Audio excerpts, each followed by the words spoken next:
I'm going to give Donald Trump a chance about the same time he gives John Lewis a chance, who walked across Edmund Pettus Bridge for me to have the right to vote. And so far, he's been disrespectful. I'm going to give Donald Trump a chance when he's willing to sit down and meet with the Congressional Black Caucus, nearly 50 members of the Congress of the United States, who are elected by men and women in this room to represent them upon real issues, not cultural, philosophical issues, but $1.3 trillion that the Congress of the United States appropriates every year on a committee that I used to serve on, the House Appropriations Committee. So I know specifically and exactly what I'm talking about. When he's willing to meet with 50 members of the Congressional Black Caucus to discuss how that $1.3 trillion is spent, how it affects Harlem, how it affects the South Side of Chicago, how it affects Compton, where all of this music and this culture is coming from. If the money were spent there, it would change our lyrics. That's what made America great again. If the money were building housing there, if the money were building schools there, if there were no unemployment there, if there were no guns there, if there were no drugs there, if we weren't making unwed babies and unwed mothers in those communities because economic opportunity promoted fatherhood and motherhood and families as opposed to what's left, where we got no jobs working their way to the inner city, the music would be different. So what's coming from the street is the truth. Meet in the middle. I live on the south side of Chicago, 2559 East 72nd Street.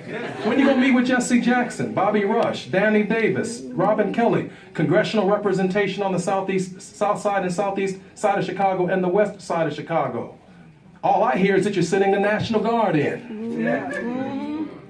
Martial law is what I'm hearing. Now, as a 20-year member of Congress, nearly a 20-year member of Congress, I expect from my president to hear that kind of dialogue, a willingness to hear the examples of community development, of community investment that should occur on the ground, because there are people on the ground who know what that is. This is not Celebrity Apprentice, my friends. This is for real. War is for real. Peace is for real. People's lives are for real. I'm very serious. I've written a half a dozen books. I'm not here to play games with someone who's never written a book. I wrote one test too. Yeah. No, I get serious. I sleep 4 hours a day. I have a sleep disorder. I spend a lot of time thinking about issues and problems. For someone who dismisses problems and doesn't want to think about them, I don't have much time for that. I'm a serious person sitting up here. Let's drain the swamp. Yeah, please. Now, you're a correspondent for CNN, Fox, you've done, you're a contributor. So the problem, the pathway is, people don't know the difference between politicians and bureaucrats. So you being as smart as you are to even ask that question, that's folly for journalism and fun. But the reality is, that's why I have the respect I have for you, because I understand the game that you're playing as a person that creates a platform for voice. This is good that you're doing. It's a good stimulus. You know what I mean? It's about human issues. So it's good that you're in here asking these questions, challenging the order so we can come up with these ideas. But the issue is really, solutions are the bureaucrats who are really making the machine move, the movement, versus just politicians who just go in and out. So I think I agree with you, and I do think that a lot of the black community was used by Hillary Clinton, but that's for another time. But we're going to take our next question.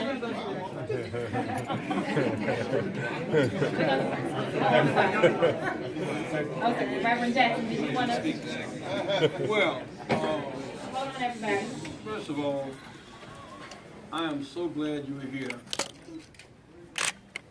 thinking and engaging in conversation. That's the first thing. Second, I think there were some specifics. Miss Jensen mentioned 12 states. That's where most Americans live. That's why she won by 12. She lost the weeds and the bushes. She won the people by 3 million votes. I think there's several things we should deal with and not conclude for the wrong reason that we lost the election. First of all, we lost the election in Philadelphia, right in our zone.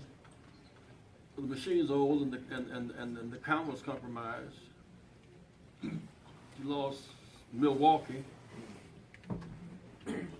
and Detroit. In North Carolina, the next day after the election, the Republican state chair celebrated the fact that he was successful in suppressing the black vote. We think just to register is important, it is, and the vote's important, but if they take it, there's another fight right there. I spoke at Winston-Salem State College at 7,000 students, almost all registered. They moved the precinct off campus 3 miles down the road there to catch a bus to go to vote. They didn't catch the bus. Voter suppression was the real big deal along that line. And so, as we spent time on voting, they spent time on nullifying the vote. So we really did win this election. When you add in voter in this mentioned electoral college, that's based upon a slave calculation. Counting, to count the slaves to balance off the numbers. We should be on top of that. Second piece is the Russian factor. It's getting deeper every day. Kennedy won by 110,000 votes. He couldn't have won if Moscow had suppressed the vote by 100,000. Then the role the FBI played a week before the election. Yes. And then black voter suppression. Y'all get my point? I mean, there's some nuances here, and it's like when the big game played between Clemson and Alabama. In addition to showing up, you got to win in the trenches too. And so you cannot let people break it. For example, in Chicago, when Trump says, it's shooting each other, there's not a black gun manufacturer on earth. On earth. There's not a black gun dealer in America. Shante, not one. They don't make guns in Chicago. They don't sell them in Chicago. They don't have a gun range in Chicago. They make guns in the suburbs of Barrington, in downstate Illinois, Kentucky, and Indiana. They make them. If you were in Iraq and you knew where they was making the guns, and you'd be route where they sold them, you'd stop to save your soldiers. So if 4,000 blacks got shot last year and 800 got killed, they know where the gun was manufactured. The route it took to get to Chicago, where they come in by the carloads and sometimes by the train loads. They're dumping guns on our community. Guns in, drugs in, jobs out. The saltine crackers you eat and the Oreo cookies and the Bisco, there's 600 jobs that pay $35 an hour. Send those jobs to Salinas, Mexico, they pay $1 an hour. The Mexicans didn't take the jobs from us, we took the jobs to them. So we're going to get hung up by the Mexicans because the 100 largest cities are majority black and Latino. So we'd be real smart if our kids learn how to speak Spanish, because 2/3 of our neighbors speak Spanish. And there are more Africans south of Texas than north of Texas. African slave trade was there before it got here. Those dark-skinned folk down in South Central Latin America, Chantel, those are our brothers and sisters. We separated by language, not by wall, but by language. I'm saying that to say that don't let anybody break it. This election this year was stolen. Yep, we all know that. It ain't that we did something wrong. More of us could have voted. 10 million blacks are still not registered, by the way. Some people are not registered because they feel if they register, they have to serve on juries, they don't want to be exposed. People got some strange reasons for not voting. And then you also got this thing, something called racism. Where white people vote against their interests. People in Kentucky were voting against Obamacare but want affordable health care. Yeah. They want omelet but don't want eggs.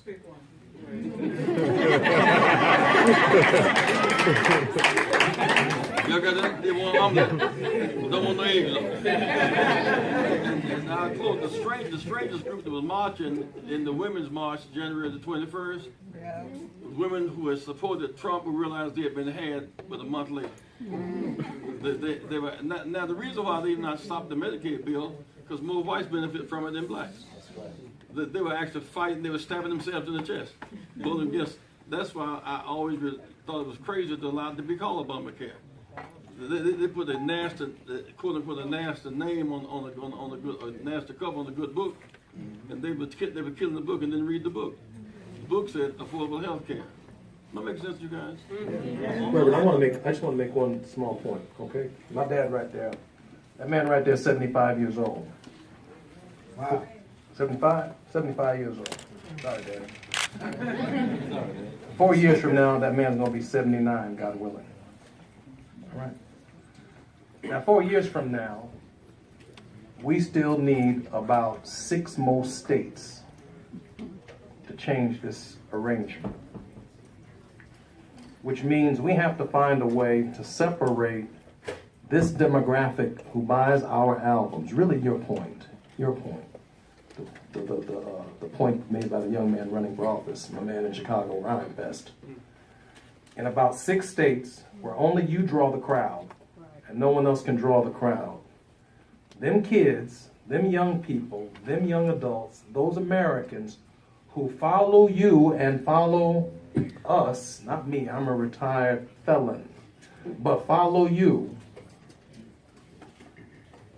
have to leave their parents who no one can convince to vote this the way. You got to lead them this the way, separate them from their own parents for us to win them states and change this national demographic and this national, that's the political reality. He'll be 80 with more yesterdays than tomorrows. That ain't his job no more. He's been doing it and been doing it patiently and faithfully. But 4 years from now, it can't possibly be his job. We're going to wheel him in there to convince somebody in our generation why it makes sense to be for the environment, to be for health care, to be for housing, to be for better education, to be for housing, to be against Nazism, to be against fascism, to be against some of what we're witnessing, the National Security Council's complete reorganization under someone who doesn't know anything about national security. Are y'all walking with me? So beyond the music itself and the economy that it generates, when we look out and see that audience, we have to be able to identify in a very, very scientific way that we have a purpose amongst our generation to build the kind of union, to build the kind of country that we must build. There is nothing that I have said today that should be taken by this lady or anyone else as racially motivated. Everything I've said has been the politics of addition, and I've asked us to consider going somewhere we normally don't go and reach out to some people we normally don't reach out to, who already have our downloads, who are already enjoying our music, who are already having a blast and have us on their wall in their bedroom on a poster. They already got us. Now all we got to do is tell them something. Why we should be building this kind of world versus this kind of world and take them over here. And let's change the course of human history. That's all I'm saying. Next question. Oh.